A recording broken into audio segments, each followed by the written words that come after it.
GLG et je vous souhaite la bienvenue pour cette nouvelle vidéo. Allez, aujourd'hui je vais vous présenter mon nouveau scooter.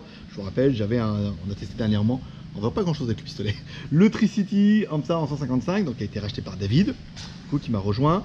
Moi j'ai racheté ça, un Honda XADV. Alors bon après c'est toujours pareil, hein. Il y a plusieurs sons de cloche sur cet appareil là. C'est une moto, trial, enduro avec un look de scooter, hein, simplement en fait. C'est ce qu'ils appellent un petit peu un crossover, voilà, un peu voilà, un 4x4 des villes ou plutôt. Alors en fait pour faire simple, c'est un mix entre l'Integra et l'Africa Twin.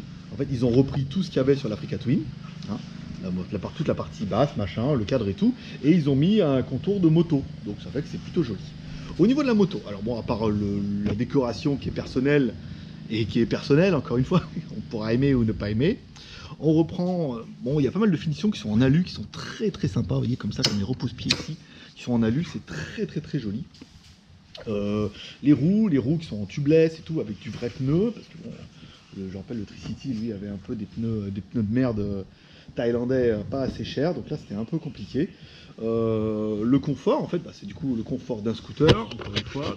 Je vais allumer la caméra pour voir un peu ce que je vois, donc là c'est pas mal.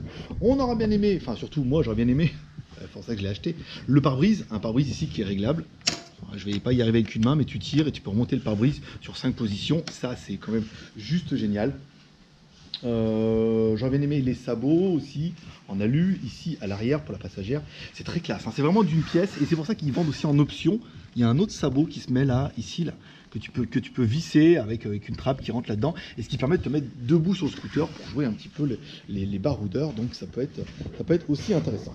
Le scooter est livré d'origine avec les protège-mains ici. Ah oui, je pensais que c'était une option et toi tout compte fait, il était livré directement avec.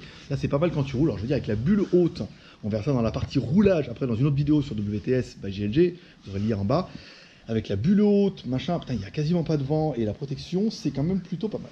Donc on est sur une position scooter, hein, t'auras vu, là on est assis comme sur un scooter, avec les jambes un petit peu écartées. Bon, après, là du coup, t'as le canal en fait, du coup, qui est au milieu, alors il passe un petit peu l'échappement, à mon avis, je sais pas si tu vas arriver à voir, mais voilà, il y a toute la partie moteur qui est dessous ici. Donc c'est vrai que ça chauffe un peu les cuisses, hein. Je veux dire, bon, alors on sent, il y a du plastique, donc ça va, mais il se passe un peu des trucs quand même, hein, au niveau du dessous. Donc bon, après c'est pas très grave. Le moteur, allez, le moteur, parlons-en. Donc du coup c'est une moto, hein, tu vois, on est bien sur une transmission à chaîne ici, hein, on n'est pas sur une courroie et tout, c'est vraiment le moteur de l'Africa Twin. Donc on est sur une chaîne, on est sur un moteur, le 750, donc un bicylindre, le 745, 4 soupapes avec refroidissement liquide, qui ne fait que 54 chevaux. Alors par contre le couple de camions à 68 Nm, alors c'est moins puissant. Quand on voit mon ER6 qui faisait que 650 cc, elle faisait 74 chevaux. Si on prend par exemple ma Duke, ici avec le pot Accra, la reprogrammation et les filtres air racing, elle monte à 50 chevaux quand même pour une 390. Donc du coup on dit pour un 750 c'est pas beaucoup, mais en même temps bon voilà, encore une fois la puissance, les chiffres ne font pas tout. Voilà. Concernant la boîte, c'est là où c'est intéressant, au niveau de l'animal et tout ici, on a vraiment un truc de moto. Voilà, on a le truc sans clé ici que vous pourrez voir un petit peu, et on a une boîte automatique. Alors, et ça c'est le truc le plus chelou du scooter. Neutre, mode classique, mode sport, et ici vous mettez en classique, et vous avez la possibilité de monter et descendre les vitesses, ici avec le petit palais plus, et la petite palette moins ici, qui permettront un petit peu de monter et descendre les vitesses si jamais tu as besoin, tu es en sortie, tu as envie de doubler et que soit tu accélères, mais on verra quand on met un peu les gaz, je veux dire, le scooter de lui-même, il fait tomber une vitesse et c'est quand même plutôt sympa. Voilà. Donc pour parler de ça, nanana, les palettes, on en a parlé un petit peu, c'est pas mal. À l'arrière, on aura une roue de 15 pouces. Donc une grosse roue avec un pneu de fou, ça tient, mais c'est ouf. En plus, à l'avant, on aura des pneus de 17 pouces. Pas mal, tout ça c'est monté en Bridgestone, bien sûr, on n'a pas de pneus chinois, comme ils viennent directement du Japon, on a directement des beaux pneus dessus, ça c'est quand même plutôt pas mal. À l'avant, chose intéressante, c'est pour ça que ça freine bien à l'avant et ça freine moins à l'arrière. À l'avant on aura 2 disques, donc du coup là ça freine fort. À l'arrière, un disque, ça freine pas terrible, ça ralentit un peu, mais ça freine pas génial.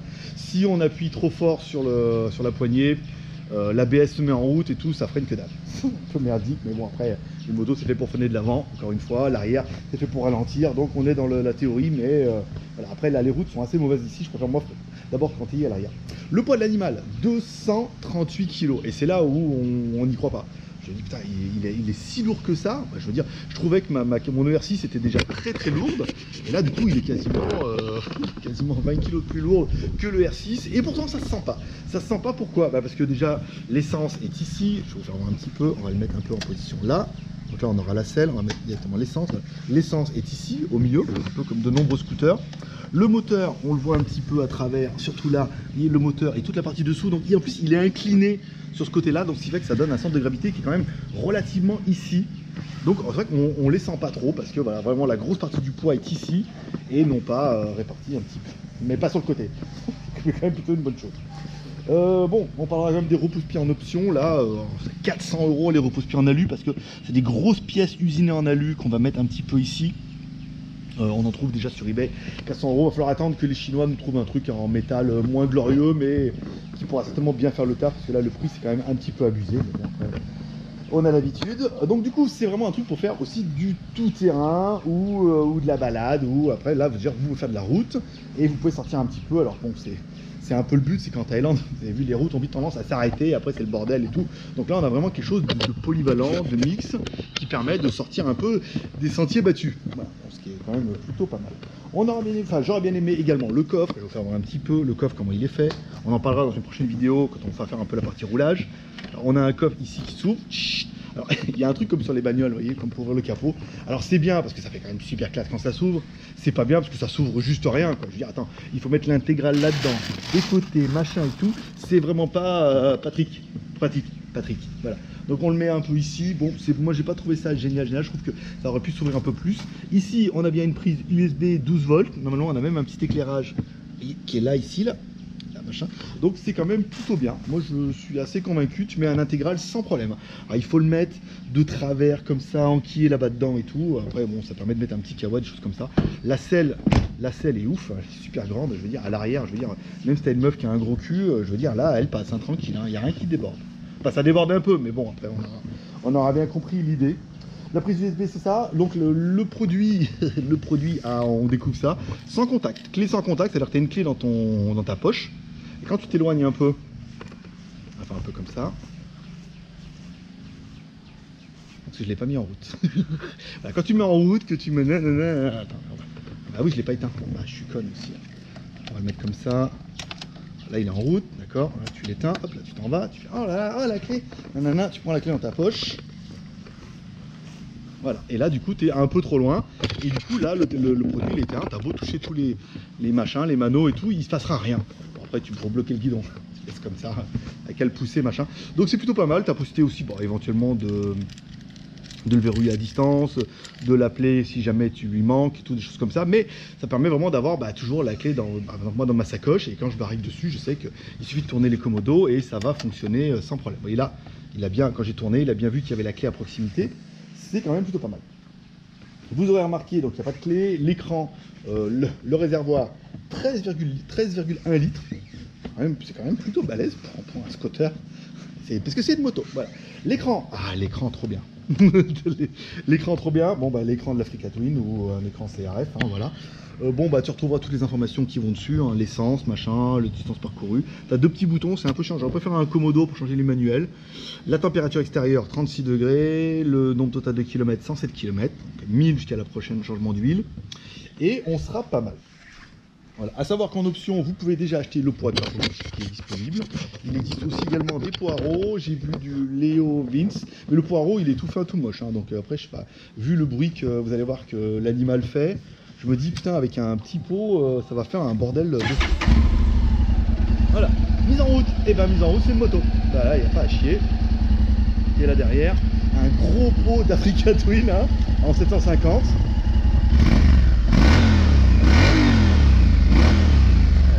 Même à côté de ça, mon pote, un T-Max, c'est rigolo ça les petits points là-dedans. Là. Ouais. Je veux dire, même à côté de ça, tu mets un T-Max, ça fait pas un aussi bruit parce que c'est pas récupérer les gaz. Il n'y a pas. C'est une moto, hein, donc du coup, on verra ça dans la partie roulage où c'est quand même, c'est un produit qui est hors norme. Hein, donc après, bon gré, mal gré, mais c'est vraiment un autre. On met ici, voilà. Hop. on éteint, donc là, toi, la mise en route. Après, bon, on retrouve le commodo d'une moto. Et c'est ce qu'on verra certainement dans les autres vidéos, surtout sur le blog. Quand je démarre et j'avais pris le réflexe, chercher la pédale à gauche pour changer les vitesses par réflexe. Mais vraiment, voilà, ça reste vraiment un mix entre scooter, les feux à LED, machin, l'avant, la bulle réglable. Bon, le mien, il est pimpé ma ride parce que j'en voulais un comme ça, hein, forcément. Un peu un mode camouflage pour aller un peu avec celui-là. Ici, c'est plutôt joli, on est d'accord. Hein. Après, on aime ou on n'aime pas. Hein. Ça, encore une fois, les goûts et les couleurs. Et puis, le rappel un petit peu en vert comme ça, je vous dis, parce que j'avais trouvé, oh là, putain, la peinture qui le camo qui est en train de varier. Ouais, on va attendre un petit peu, à mon avis, je vais être bon pour le ramener. Putain, là aussi, oh la vache. Ouais, ça c'est fait ni à faire. Hein. Ah ouais, c'est tout en train de se décoller. Bon, on va lui ramener. Je pense que ça aurait mérité qu'ils mettent comme sur l'autre un film protecteur par-dessus parce que c'est en train de... Là ça va, ouais, sans plus. Hein, et ça mériterait une petite couche en plus. Voilà. Bon, après, voilà, les couleurs, on va dire, bon, il faut que ça pète. Hein. Vous pouvez l'acheter en gris, en rouge, machin comme ça. Le prix de l'animal, pour finir un petit peu, en France, 11 500 €. Le prix d'une bagnole. Hein. 11 500 € pour cette version-là. En Thaïlande, un peu moins cher, à 10 000 et quelques euros. Alors moi, j'ai pris le top case qui va avec. Hein. C'est-à-dire, bon, alors ça, c'est le top case du Tricity. Top case, machin, ça se peut mettre dessus. Là-dedans, vous pouvez mettre 2 intégraux. C'est le top case JV, hein, c'est pas rien d'exceptionnel. Je suis allé voir sur le site de Honda, même si j'ai rien à voir avec Honda. Et j'ai vu qu'il y avait un financement à 200 € par mois sur 36 mois. Bon, ça permet de faire passer un petit peu la douloureuse un peu mieux. Je veux dire, bon, 236 mois, 200 €, bon, voilà quoi, ça peut être pas mal. Petits logos Kiwi qui vont bien. Ici, voilà, par exemple. Hein, là, c'est en train de tout floquer là. Ouais. Dis donc, c'était vite fait, ça n'a pas été excessivement cher. S'il y en a qui me demandent combien j'ai payé pour le wrap complet, alors, à savoir que je suis en Thaïlande moi. Le wrap complet, 3000 bahts, ça fait 75 €. 75 €, le mec il a mis du wrap un peu partout, ici, et il a fait le verre là où je lui ai demandé de le faire, et les roues. Ben voilà, donc le wrap et la main d'œuvre, 75 €. Ça valait quand même pas le coup de puis savoir que si un jour j'en ai marre et que je veux le vendre, j'enlève le wrap, dessous il y a la couleur d'origine et ça permet d'avoir un appareil bien. Voilà, je vous mettrai un lien en haut, on va directement faire après enquiller avec une deuxième vidéo qu'on mettra la partie roulage ici, mais on ne la mettra pas sur GLG Review, on la mettra plutôt sur mon autre chaîne, sur WTS by GLG. Comme ça on aura plutôt une mode roulage où on va directement à la poste, on va essayer des modes caméra. Alors le premier mode caméra, ça va être avec le mode caméra, maintenant on va mettre la caméra au milieu avec un micro. On en parlera plus tard dans la vidéo de jeudi que je vais faire avec le Pattaya Bikers Club que la GoPro 6 leur micro c'est vraiment de la merde. Voilà. On en parlera parce que les deux vidéos d'après n'ont pas fonctionné.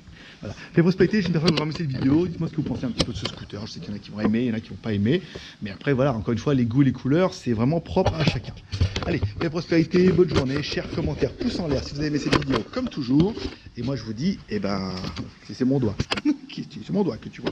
Voilà. Je vous dis à bientôt pour une prochaine vidéo sur GLG Review. Voilà, après encore une fois, pas de mode haters. Hein. Toi aussi tu travailles, puis tu achètes des trucs, puis tu nous fais des vidéos.